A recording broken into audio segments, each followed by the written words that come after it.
ان کی مثال آسمان سے اترنے والی بارش کی طرح ہے جس میں تاریکیاں ہیں اور گرج چمک ہے۔ یہ زوردار کڑک کی وجہ سے موت کے ڈر سے اپنے کانوں میں انگلیاں ٹھونس رہے ہیں، حالانکہ اللہ کافروں کو گھیرے ہوئے ہے۔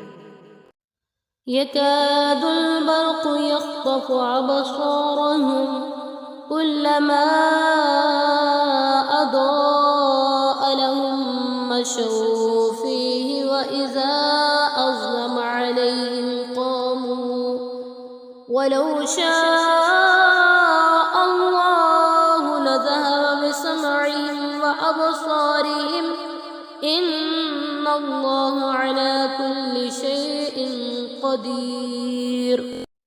بجلی یوں معلوم ہوتی ہے کہ ان کی نگاہوں میں اچک کر لے جائے گی، حالت یہ کہ جب کچھ روشنی ہوئی تو اس میں چلنے لگے، اور جب ان پر اندھیرا چھا گیا تو کھڑے رہ گئے، اور اگر اللہ چاہتا تو ان کے کان اور آنکھیں سلب کر لیتا، بے شک اللہ ہر چیز پر قادر ہے۔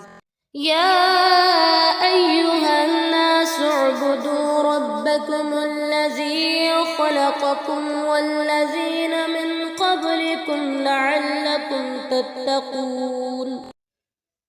اے لوگو، اپنے رب کی عبادت کرو جس نے تمہیں اور تم سے پہلے لوگوں کو پیدا کیا، یہ امید کرتے ہوئے عبادت کرو کہ تمہیں پرہیزگاری مل جائے۔ الذي جعل لكم الأرض فراشا والسماء بناء وأنزل من السماء ماء فأخرج به من الثمرات رزقا لكم فلا تجعلوا لله أندادا وأنتم تعلمون۔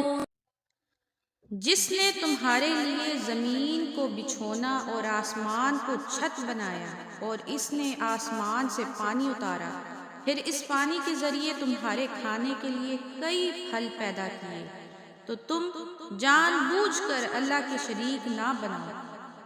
وَإِن كُنتُمْ فِي رَيْبٍ مِّمَّا نَزَّلْنَا عَلَىٰ عَبْدِنَا فَأْتُوا بِسُورَةٍ مِّن مِّثْلِهِ وَادْعُوا شُهَدَاءَكُم مِّن دُونِ اللَّهِ إِن كُنتُمْ صَادِقِينَ۔